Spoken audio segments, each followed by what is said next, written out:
जरा सोचिए, रात का सन्नाटा है। कैस्पियन सागर की काली लहरों के बीच एक जहाज धीरे धीरे आगे बढ़ रहा है। ऊपर आसमान बिल्कुल शांत है, समुद्र पर कोई हलचल नहीं। लेकिन इस जहाज के अंदर क्या है, इसकी खबर शायद दुनिया के बहुत कम लोगों को है। जहाज अपनी पहचान बताने वाला ट्रैकिंग सिस्टम बंद कर चुका है। समुद्र में उसकी लोकेशन अब सामान्य तरीके से दिखाई नहीं दे रही। वो किसी ऐसे रास्ते से आगे बढ़ रहा है जहां पश्चिमी निगरानी की पहुंच बहुत सीमित है। मंजिल है ईरान। और सवाल है, आखिर इस जहाज में ऐसा क्या है जिसे दुनिया की नजरों से बचाकर पहुंचाने की कोशिश की जा रही है। रिपोर्ट्स में दावा किया गया है कि रूस इसी तरह एक बेहद संवेदनशील समुद्री नेटवर्क के जरिए ईरान तक सैन्य सामग्री पहुंचाने में मदद कर रहा है। आरोपों के मुताबिक इस सप्लाई में टीएनटी विस्फोटक, ड्रोन के पार्ट्स, गोला बारूद शामिल हो सकते हैं। इतना ही नहीं, यूरोपीय सरकार के एक दस्तावेज का हवाला देते हुए यह भी कहा गया है कि सैटेलाइट तस्वीरों से कुछ ऐसी पार्ट्स की मौजूदगी के संकेत मिले हैं जिनका इस्तेमाल बैलिस्टिक मिसाइलों के निर्माण में किया जा सकता है। और अगर ये दावे सही साबित होते हैं तो कहानी सिर्फ रूस द्वारा ईरान को हथियार भेजे जाने की नहीं है। ये कहानी उस ईरान की है जिसके सैन्य भंडार को हालिया अमेरिकी इजराइल संघर्ष में भारी दबाव का सामना करना पड़ा, लेकिन जिसने हार मानने के बजाय अपनी सैन्य ताकत को दोबारा खड़ा करके सामने का रास्ता तलाश लिया। और इस पूरी कहानी में सबसे दिलचस्प बात यह है कि जिस ईरान को अमेरिका लंबे समय से अलग थलग करने की कोशिश करता रहा, जिस ईरान पर प्रतिबंधों की परत दर परत चढ़ाई गई, उसे ईरान के दरवाजे पर आज रूस और चीन जैसे देश अपनी रणनीतिक मौजूदगी बढ़ाते दिखाई दे रहे हैं। यानी वॉशिंगटन ने सोचा था कि प्रतिबंध लगाए जाएंगे, आर्थिक दबाव बनाया जाएगा, ईरान की सैन्य क्षमता को कमजोर किया जाएगा और फिर तेहरान मजबूर होकर अमेरिकी शर्तों के सामने झुक जाएगा। लेकिन कहानी शायद कुछ और ही दिशा में आगे बढ़ रही है, क्योंकि ईरान अकेला नहीं है। उसके पीछे एक ऐसा नेटवर्क बना है जिसमें रूस, चीन और सबसे महत्वपूर्ण बात, ईरान खुद भी अपनी रणनीतिक क्षमता को लगातार दोबारा तैयार करने की कोशिश कर रहा है। अब जरा उस रास्ते को समझिए जहां से ये कथित सप्लाई गुजर रही थी। कैस्पियन सागर नक्शे पर देखने पर ये एक विशाल जल क्षेत्र नजर आता है, लेकिन रणनीतिक नजर से देखें तो ये रूस और ईरान के बीच एक बेहद महत्वपूर्ण बैकडोर जैसा है। इसके आसपास रूस, ईरान, कजाकिस्तान, तुर्कमेनिस्तान और अजरबैजान मौजूद है। यानी ऐसा समुद्री क्षेत्र जहां रूस और ईरान की भौगोलिक नजदीकी उन्हें एक ऐसा विकल्प देती है जो दूसरे अंतर्राष्ट्रीय समुद्री रास्तों की तुलना में पश्चिमी निगरानी से बचने के लिए ज्यादा उपयोगी हो सकता है। और यही वजह है कि कैस्पियन सागर सिर्फ पानी का एक इलाका नहीं है, यहाँ भूगोल खुद रणनीति बन जाता है। जरा सोचिए, अगर किसी देश को सैन्य सामग्री दूसरे देश तक पहुंचानी हो और ऐसा रास्ता इस्तेमाल करे जहां जहाजों की आवाजाही पर पश्चिमी निगरानी अपेक्षाकृत सीमित हो, तो उसका क्या फायदा होगा? सबसे बड़ा फायदा होगा अनिश्चितता, और युद्ध की दुनिया में अनिश्चितता खुद एक हथियार होती है। रिपोर्टों में दावा किया गया है कि समुद्री नेटवर्क में कुछ जहाज अपने AIS यानी ऑटोमेटिक आइडेंटिफिकेशन सिस्टम को बंद कर सकते हैं। AIS वो सिस्टम है जिसकी मदद से जहाज की जो लोकेशन और उसकी आवाजाही है उसको ट्रैक करना आसान होता है। जब ये सिस्टम बंद हो जाता है तो जहाज की गतिविधियों को सामान्य ट्रैकिंग सिस्टम से पकड़ना ज्यादा मुश्किल हो जाता है। अब जरा सोचिए, एक जहाज कैस्पियन सागर में आगे बढ़ रहा है, उसका ट्रैकिंग सिग्नल गायब है, वो कहां जा रहा है, किस बंदरगाह पर पहुंचेगा, उसके अंदर क्या है? इन सवालों के जवाब हर किसी के पास नहीं। और यही से कहानी में सस्पेंस पैदा होता है, क्योंकि पश्चिमी देशों की रणनीति लंबे समय से यही रही है कि ईरान तक पहुंचने वाले सैन्य और तकनीकी सप्लाई चेन पर नजर रखी जाए, प्रतिबंध लगाया जाए, कंपनियों और जहाजों को चिन्हित किया जाए, सप्लाई नेटवर्क को तोड़ा जाए। लेकिन अगर रूस और ईरान ने कैस्पियन सागर को एक वैकल्पिक चैनल की तरह इस्तेमाल करना शुरू कर दिया, तो अमेरिका के लिए यह समस्या ये है कि उसकी निगरानी की पुरानी रणनीति को एक नया सिरदर्द मिल गया है। क्योंकि यहाँ सवाल सिर्फ एक जहाज का नहीं है, सवाल है पूरे नेटवर्क का। रूस के पास संसाधन है, ईरान के पास रणनीतिक जरूरत है, और कैस्पियन सागर दोनों के बीच एक ऐसा रास्ता उपलब्ध कराता है जो पश्चिमी दबाव के बीच वैकल्पिक संपर्क कायम रखने में मदद कर सकता है। अब कहानी को थोड़ा पीछे ले चलते हैं। कुछ साल पहले तक तस्वीर बिल्कुल अलग थी। यूक्रेन युद्ध के दौरान ईरान पर आरोप लगे कि उसने रूस को शाहीद जैसे ड्रोन उपलब्ध कराए। रूस इन ड्रोन का इस्तेमाल यूक्रेन के खिलाफ युद्ध में किया। उस दौर में पश्चिमी देशों ने ईरान पर रूस की मदद करने का आरोप लगाया और तेहरान पर दबाव बढ़ाया। लेकिन इतिहास कभी एक तरफा नहीं चलती। आज वही रूस जो उस दौर में ईरान से ड्रोन तकनीक और सैन्य सहयोग हासिल करता दिखाई दे रहा था, अब रिपोर्टों के मुताबिक ईरान की सैन्य क्षमता को फिर से मजबूत करने में मदद करता दिखाई दे रहा है। यानी रिश्ते का समीकरण बदल गया है।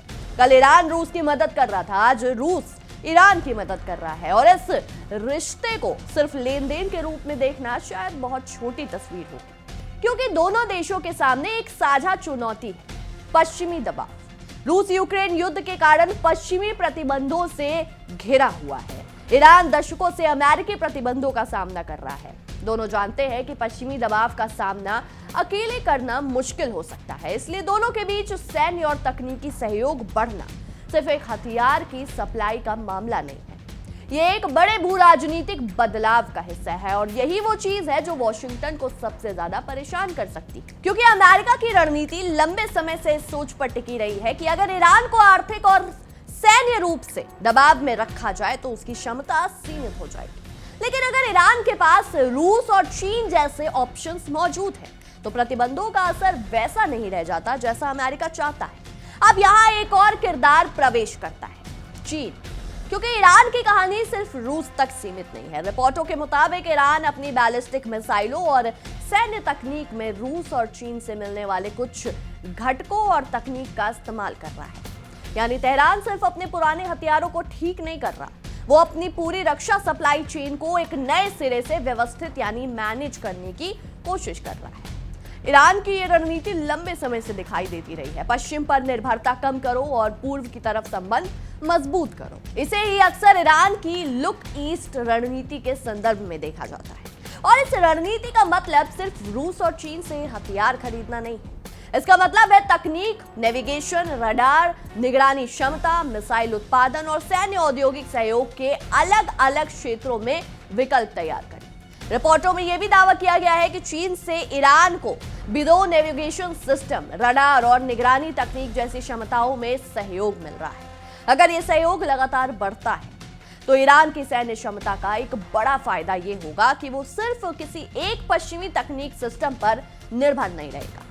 और यही वो जगह है जहां अमेरिका की पुरानी रणनीति को चुनौती मिलती है, क्योंकि प्रतिबंध तब सबसे ज्यादा असरदार होते हैं जब आपके सामने ऑप्शंस ना हो। लेकिन अगर आपके पास रूस है, चीन है, आपका घरेलू सैन्य उद्योग है और दशकों का प्रतिबंधों के बीच विकसित की गई स्थानीय तकनीकी क्षमता है, तो दबाव का असर पूरी तरह खत्म तो नहीं होता, लेकिन उसकी दिशा बदल जाती है। अब सवाल उठता है, क्या ईरान वास्तव में अपने सैन्य भंडार को इतनी तेजी से फिर भर पा रहा है? इस सवाल का जवाब पूरी तरह सार्वजनिक नहीं है। पश्चिमी खुफिया एजेंसियां भी सार्वजनिक रूप से ये बताने से बचती रही है कि ईरान ने अपने सैन्य स्टॉक को किसी गति से दोबारा तैयार किया है। लेकिन रिपोर्टों में एक दिलचस्प दावा सामने आया। इजरायली खुफिया एजेंसियां इस बात से कथित तौर पर हैरान थी कि ईरान कुछ मिसाइल भंडार को इतनी तेजी से दोबारा तैयार करने में सफल रहा। अब सोचिए, जिस देश के बारे में सालों से कहा गया कि प्रतिबंधों ने उसकी अर्थव्यवस्था को कमजोर कर दिया, जिस देश के बारे में कहा गया कि उसकी सप्लाई चेन, सैन्य सप्लाई चेन पर दबाव बढ़ चुका है, अगर वही देश किसी बड़े संघर्ष के बाद अपेक्षाकृत तेजी से अपनी सैन्य क्षमता को दोबारा खड़ा करने लगे, तो इसका मतलब क्या है? मतलब यह है कि सिर्फ बम गिराकर किसी देश की सैन्य क्षमता को हमेशा के लिए खत्म नहीं किया जा सकता। अगर उस देश के पास स्थानीय उत्पादन की क्षमता है, अगर उसके पास तकनीकी साझेदार है, अगर उसके पास वैकल्पिक सप्लाई रूट है, अगर उसके पास युद्ध से सीखे हुए अनुभव है, एक्सपीरियंस है, तो हर हमला उसके लिए एक नई सीख भी बन सकता है। और शायद ईरान की सबसे बड़ी ताकत यही है। ईरान ने वर्षों से प्रतिबंधों के बीच काम करना सीखा है। उसने सीखा है कि पश्चिमी कंपनियों पर निर्भर हुए बिना अपनी जरूरतों को कैसे पूरा किया जाए। उसने सीखा है कि तकनीक को स्थायी स्थानीय स्तर पर कैसे विकसित किया जाए। और उसने ये भी सीखा है कि अगर एक रास्ता बंद हो तो दूसरा रास्ता कैसे ढूंढा जाए। और अब कैस्पियन सागर की कहानी इसी बड़े मॉडल का हिस्सा नजर आती है। एक तरफ समुद्री रास्ता, दूसरी तरफ रूस और तीसरी तरफ चीन और बीच में ईरान। अब जरा इस कहानी को अमेरिका की नजर से देखिए। वॉशिंगटन ने ईरान को कमजोर करने के लिए प्रतिबंध लगाए, ईरान के खिलाफ आर्थिक दबाव बढ़ाया, सैन्य दबाव बनाए रखा, इजराइल के साथ मिलकर ईरानी सैन्य क्षमता पर नजर रखी। लेकिन अब अगर रूस ईरान की मदद कर रहा है, चीन तकनीकी सहयोग बढ़ा रहा है और ईरान अपने घरेलू सैन्य उद्योग को मजबूत कर रहा है, तो अमेरिकी दबाव का लक्ष्य क्या रह गया? यही सबसे बड़ा सवाल है, क्योंकि किसी देश को घेरने के लिए अगर आप उसके चारों तरफ प्रतिबंधों की दीवार खड़ी कर दें और वो देश उस दीवार के पीछे रूस और चीन के साथ मिलकर नए रास्ते बना ले, तो दीवार जितनी ऊंची होगी उसे पार करने की कोशिश उतनी ही रणनीतिक होती जाएगी। और यही शायद अमेरिका की सबसे बड़ी प्रॉब्लम है। ईरान को अलग थलग करने की कोशिश ने रूस और चीन के साथ उसके संबंधों को और ज्यादा रणनीतिक बना दिया है। अब रूस और ईरान के रिश्ते को देखिए। दोनों देशों की अपनी अपनी परेशानियां हैं। रूस पश्चिमी प्रतिबंधों और यूक्रेन युद्ध में फंसा है। ईरान अमेरिका और इजराइल के दबाव से जूझ रहा है, लेकिन दोनों के लिए एक साझा बात है, वो अपनी रणनीतिक स्वतंत्रता बनाए रखना चाहते हैं। यही वजह है कि सैन्य सहयोग उनके लिए सिर्फ हथियारों का व्यापार नहीं है, ये रणनीतिक साझेदारी का हिस्सा है। रूस को यूक्रेन से ड्रोन तकनीक और क्षेत्रीय सहयोग की जरूरत है। ईरान को रूस से सैन्य तकनीक, उपकरण और राजनीतिक समर्थन की जरूरत हो सकती है। दोनों के हित अलग अलग हो सकते हैं और दोनों के हित अलग अलग होते हुए भी कई जगह एक दूसरे से जुड़ जाते हैं। और जब दो ऐसे देश एक दूसरे के करीब आते हैं जिन्हें अमेरिका अपने दबाव में रखना चाहता है, तो अमेरिकी रणनीति के सामने कई चुनौतियां खड़ी हो जाती हैं। अब यहाँ एक बेहद महत्वपूर्ण बात समझनी होगी। रूस और ईरान के बीच कथित सैन्य सप्लाई की खबरों को लेकर दोनों देशों ने सार्वजनिक रूप से पुष्टि नहीं की। रूस पहले भी ईरान को सैन्य सामग्री देने से रिपोर्टों में इनकार करता रहा है, लेकिन इसलिए कहानी का ये हिस्सा अभी आरोपों, खुफिया आकलनों और रिपोर्टों पर आधारित है। लेकिन अगर रिपोर्टों में किए गए दावे सही साबित होते हैं तो इसका राजनीतिक और रणनीतिक महत्व बहुत बड़ा होगा, क्योंकि तब सवाल सिर्फ ये नहीं रहेगा कि रूस ने ईरान को क्या भेजा। सवाल ये होगा कि रूस और ईरान ने मिलकर पश्चिमी निगरानी से बचने के लिए कौन सा वैकल्पिक नेटवर्क तैयार किया। और यही कैस्पियन सागर को इतना इंपॉर्टेंट बना देता है, क्योंकि कैस्पियन सागर बाकी दुनिया से अलग भौगोलिक क्षेत्र है। ये सीधे किसी महासागर से जुड़ा हुआ पारंपरिक समुद्री रास्ता नहीं है। इसके आसपास मौजूद 5 देशों के अपने सुरक्षा और रणनीतिक हित हैं। 2018 में कैस्पियन सागर की कानूनी स्थिति को लेकर समझौता हुआ, जिसमें इसके तटीय देशों के अधिकार और समुद्री सीमाओं से जुड़े मुद्दों को व्यवस्थित किया गया। इस व्यवस्था ने कैस्पियन को एक खास क्षेत्रीय सुरक्षा ढांचे के भीतर रखा, यानी बाहर की शक्तियों के लिए यहां सैन्य मौजूदगी की गुंजाइश सीमित है। और शायद यही कारण है कि रूस और ईरान के लिए यह इलाका इतना संवेदनशील और महत्वपूर्ण। यह ऐसा क्षेत्र है जहां दोनों देशों के अपने रणनीतिक हित हैं और जहां पश्चिमी सैन्य उपस्थिति सीधे उस तरह नहीं है जैसे दूसरे समुद्री इलाके में दिखाई देती है। यही वजह है कि अगर इस रास्ते का इस्तेमाल सैन्य सामग्री के लिए किया जा रहा है, जैसा कि रिपोर्टों में दावा है, तो यह अमेरिका के लिए सिर्फ एक लॉजिस्टिक समस्या नहीं होगी, ये रणनीतिक समस्या है। क्योंकि अमेरिका किसी जहाज को ट्रैक कर सकता है, लेकिन वो किसी पूरे वैकल्पिक नेटवर्क को इतनी आसानी से खत्म नहीं कर सकता। एक रास्ता बंद होगा तो दूसरा खुल सकता है, एक कंपनी पर प्रतिबंध लगेगा तो दूसरी कंपनी सामने आ सकती है, एक समुद्री रूट पर निगरानी बढ़ेगी तो दूसरी रूट इस्तेमाल किया जा सकता है। और यही प्रतिबंधों की सबसे बड़ी चुनौती है। ईरान ने सालों में यही करना सीखा है।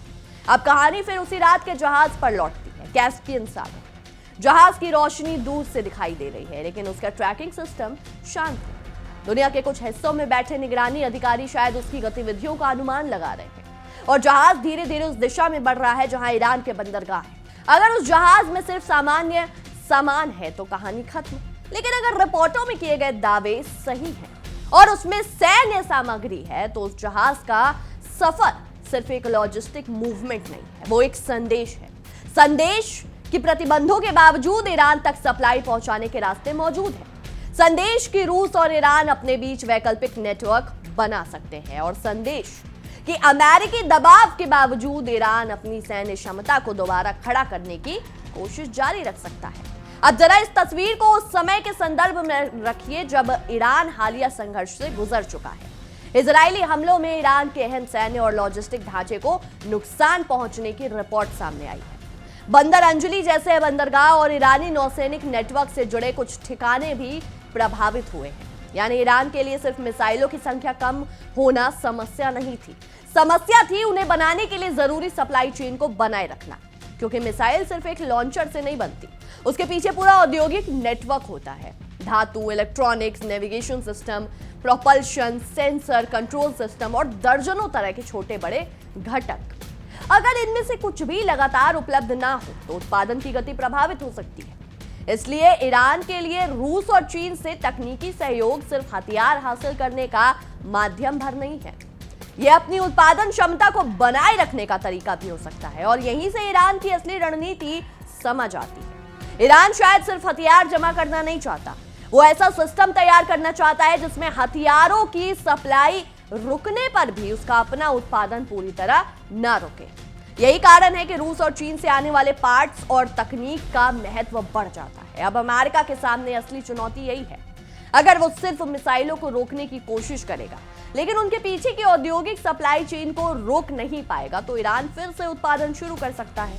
अगर वो एक समुद्री रास्ते पर नजर रखेगा तो ईरान और रूस दूसरा रास्ता खोज सकते हैं। अगर वो किसी एक कंपनी पर प्रतिबंध लगाएगा तो दूसरी कंपनी सामने आ सकती है। और अगर वो ईरान को पूरी तरह अलग थलग करने की कोशिश करेगा तो रूस और चीन के साथ ईरान के संबंध और मजबूत हो सकते हैं। यानी जिस रणनीति का मकसद ईरान को अकेला करना था, वही रणनीति शायद ईरान को अपने पूर्वी साझेदारों की ओर करीब ले जा रही है। और यहीं पर ट्रंप की रणनीति पर सबसे बड़ा सवाल खड़ा होता है, क्योंकि दबाव की राजनीति का दावा हमेशा से यही रहा है कि सामने वाला देश अंत में झुक जाएगा।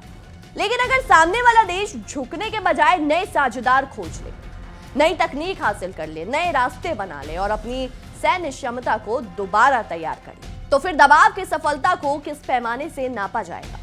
ईरान के मामले में यही सवाल सबसे ज्यादा इंपॉर्टेंट है, क्योंकि ईरान की कहानी सिर्फ आज की नहीं है, ये दशकों की कहानी है। प्रतिबंध आए, आर्थिक दबाव आया, सैन्य धमकियां आई, लेकिन ईरान ने अपनी रणनीतिक प्राथमिकताएं बदलने के बजाय कई जगह उन्हें और मजबूत किया। और अब रूस और चीन के साथ उसका बढ़ता सहयोग उस रणनीति का अगला चरण हो सकता है। इसका मतलब ये नहीं कि ईरान अजेय है, ऐसा दावा करना भी गलत होगा। ईरान के सामने आर्थिक चुनौतियां हैं, सैन्य नुकसान की चुनौतियां हैं, प्रतिबंधों की चुनौतियां हैं और पश्चिमी खुफिया निगरानी का दबाव है।